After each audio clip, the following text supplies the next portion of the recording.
Eu fiquei assustado porque na semana passada eu mandei uma mensagem bem simples, com 7 prioridades do que as pessoas precisam fazer nesse mês final para ir bem no Enem, e muita gente me respondeu agradecendo, falando que estava meio perdido. Então eu acho que está na hora de eu espalhar essa mensagem para todo mundo, destrinchar cada uma dessas coisas, para que você tenha o melhor resultado possível nesse tempo que falta e não faça coisa à toa, faça o que importa, que é o que eu considero que é o mínimo para você ter chance de ir bem na prova. Tudo é razoavelmente simples, mas você tem que fazer direitinho nesses 30 dias finais. E a primeira coisa é a mais boba, mais óbvia, mas muita gente não faz. Você não pode parar de estudar agora, mesmo que você esteja cansado. Você pode tirar um dia ou dois para descansar sua cabeça no final de semana, mas você não pode perder a rotina, você não pode parar de fazer um monte de coisa diária, senão você vai esquecer essas coisas até o dia da prova, senão você vai ficar bem mais lento até o dia da prova, senão sua interpretação vai ficar comprometida até o dia da prova. Você tem que se manter ocupado com coisas relacionadas ao Enem e parar de estudar faltando uns 2 dias da prova para descansar a cabeça, para você ficar mais rápido no dia da prova e descansado. Mas até lá, continuar estudando, continuar fazendo tudo que eu vou falar nesse vídeo. Essa dica é bem simples, mas muita gente reduz o ritmo agora e para de estudar porque já está cansado do ano inteiro. Eu mesmo já fiz isso e é a pior coisa que você pode fazer, porque você vai desperdiçar o seu ano. Então vamos para a segunda prioridade. Você tem que fazer muita questão nessa reta final. Isso talvez seja o mais importante. Mas não é fazer questão por fazer questão, não é fazer questão só para aumentar o tanto de questão. É fazer questão para aprender a fazer aquelas questões, porque o padrão do Enem é o de repetir muitas questões. No momento que você faz uma questão agora, hoje, você tem que aprender o suficiente para fazer essa questão de novo, caso ela apareça no Enem um pouco diferente, com valores diferentes. Mas você tem que aprender com cada questão, não é só fazer o máximo possível. E o tanto que você deve fazer, caso você tenha tempo para isso, é umas 4 horas e meia por dia tentar fazer 90 questões, porque aí você segue o modelo da prova e sua mente se acostuma a ficar afiada por esse período para quando chegar no dia da prova, se aguentar sem cansaço e tirar uma nota melhor. Então,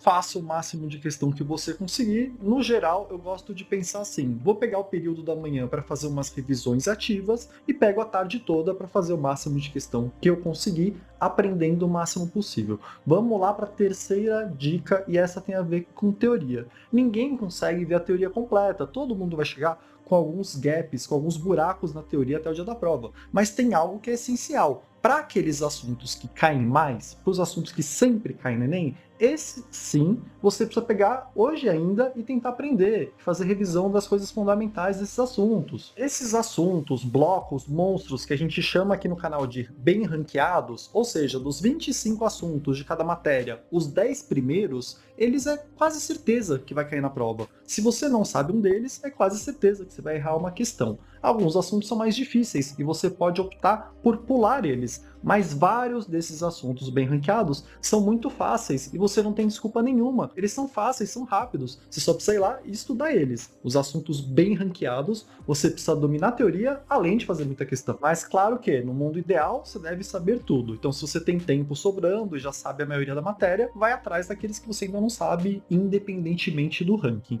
Para ver se um assunto é bem ranqueado ou não, você pode ir no meu vídeo Desmontei o Enem, que é de graça, você assistir lá e anota e ver quais são os assuntos mais importantes. Você pode comprar o cronograma monstro, que tem o ranking de todos os monstros de todos os assuntos do Enem. Você pode também baixar o app, se você tem Android, e assinar ele, que também tem o ranking de todos os assuntos. E aí, se você estiver procurando uma forma rápida de ler a teoria desses assuntos, você pode assinar uma plataforma qualquer, você pode digitar no Google, você pode usar inteligência artificial, mas eu estou colocando para quem é membro Lambergang aqui no YouTube, que você pode virar um membro e depois deixar de ser membro, então você só pagaria um mês, e eu vou colocar todos os resumos de todos os monstros lá até o finalzinho do ano. Então quem entrou hoje, nessa semana, ou vai entrar até o Enem, vai poder entrar, baixar todos os resumos, estou colocando hoje mesmo, e aí vai poder ler o que quiser, já vai dar um ganho aí em termos de velocidade. Mas vamos para a quarta dica, quarta prioridade, que é relacionada à revisão. Se você conseguir, o ideal é você fazer revisão ativa. Do quê? Se você conseguir de tudo, mas pelo menos das coisas mais bem ranqueadas. Então, idealmente, você faria revisão ativa de tudo.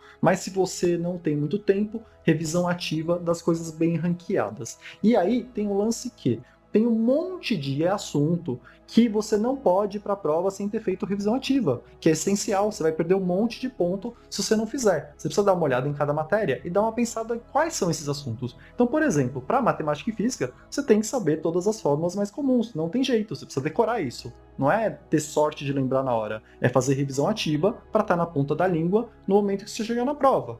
Para biologia, vai ter um monte de coisa que você precisa decorar. Você precisa decorar as organelas e as funções delas, você precisa decorar a eutrofização, você precisa decorar o que cada invertebrado tem diferente em relação ao outro. Biologia é uma matéria muito de decorar, mas toda matéria vai ter algumas coisinhas que é bom você já decorar, que pode ser ponto de graça. Então, para química também você tem que saber separação de misturas, tem que saber todas elas e saber diferenciar no dia da prova. Você precisa saber os principais ácidos, você precisa saber os principais modelos atômicos. Para linguagens, você precisa conhecer os movimentos artísticos, você precisa decorar as vanguardas europeias. É legal você pegar os principais pintores, escultores brasileiros e dar uma olhadinha nas obras deles agora, para caso caia na prova você reconheça, decorar as diferenças entre romantismo e realismo, decorar todas as figuras de linguagem. Então acho que você entendeu. Tem um monte de coisa aqui. Se você não decorar agora, é tão simples e cai tanto no Enem, que se você não decorar agora, você vai perder ponto à toa ou vai ficar muito lento tentando lembrar. Não compensa. Não é muita coisa. É só pegar cada matéria e anotar lá umas 5 coisas mais importantes que você precisa decorar, e todas as fórmulas, obviamente,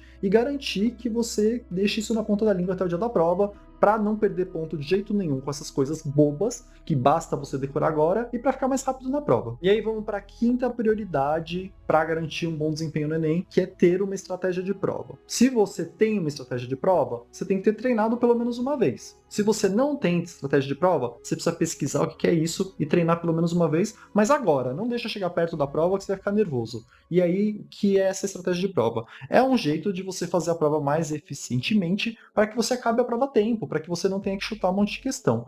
No geral, as estratégias de prova se baseiam em não perder muito tempo em nenhuma questão, porque se você ficar muito tempo em apenas uma questão, você vai deixar de fazer várias questões, sei lá, umas 7, 8 questões no final da prova, porque você perdeu muito tempo em apenas uma questão. Então, no geral, uma estratégia de prova vai se basear em pula aquelas questões que são muito demoradas e deixa para fazer elas no final da prova. Mas procura vídeo meu do canal, tem um monte de estratégia de prova, todo o canal de Enem tem um monte de vídeo de estratégia de prova. Procura, dá uma pensada nisso, não é para você chegar no dia da prova e decidir como vai fazer ela, você tem que saber antes. E aí a sexta prioridade é faz um monte de redação nesse mês, faz pelo menos umas 4 redações por semana nesse mês, porque você tem que ganhar velocidade, você tem que errar menos, você tem que pegar o jeito de fazer redação. Se você tem uma redação coringa, treina bastante ela, mas o que eu recomendo é, dessas 4 redações semanais, faz 2 usando o seu modelo coringa e faz 2 do zero, só para garantir que não vai acontecer nenhuma besteira no Enem, caso caia um tema completamente estranho. Então vai lá, 4 redações por semana, tenta fazer em menos de 1h30 nessa semana. Semana que vem, vê se você consegue fazer em 1 hora só. Quanto mais rápido você fizer a redação, mais tempo você vai ter para o resto da prova e mais ponto você vai ganhar em humanas e linguagens. Então as 2 matérias aí, as 3 áreas estão em um dia só. Se você conseguir economizar tempo em um, você ganha nos outros em termos de nota. E isso é essencial, é uma prioridade. Se você não treinar nenhuma redação até o Enem, porque você já foi bem em outro ano e acha que garante essa nota, corre o risco de dar branco, corre o risco de você fazer muito devagar, corre o risco de você errar besteirinha. Treina, não custa nada, pega aí 1 hora por dia, 4 dias por semana, e faz uma redaçãozinha. E aí a última prioridade, que também é muito importante, eu já vi gente perdendo muita nota por causa disso, é cuide da sua saúde mental nesse mês final. Você tem que chegar no dia da prova calmo e confiante. É um conjuntinho, não adianta chegar só confiante, com uma adrenalina totalmente disparada e fazer um monte de erro à toa por desatenção. Não adianta também você chegar sem confiança e ficar pensando 1000 vezes em cada questão. O combinho para o dia da prova é calmo e confiante. Para chegar assim, você precisa durante esse mês cuidar da sua saúde mental. Precisa dormir bem durante esse mês. Tenta fazer quase que diariamente algum tipo de atividade física. Eu faço caminhada, já ajuda muito. Faz meia hora de caminhada por dia, 1 hora de caminhada. Se você gosta de bicicleta, se você gosta de academia, faz alguma coisinha para sua mente ficar bem. Outra coisa é, no final de semana, quando você for descansar, tenta pegar um dia e nem pensar no Enem. Sai nesse dia com a sua família, com amigos, vai no cinema, mas também não precisa encher a cara, não vai ficar mal, não vai destruir seu corpo. Mas tenta fazer alguma atividade produtiva que não envolva Enem, sei lá, no seu domingo, para já dá essa aliviada na sua mente e uma descansada. Então o vídeo de hoje é esse, 7 prioridades, que é o mínimo para você ir bem no Enem. Todas essas que eu falei, não dá para você jogar fora. E todas elas são simples, só basta você se planejar e ir atrás delas. Então por hoje é isso, obrigado.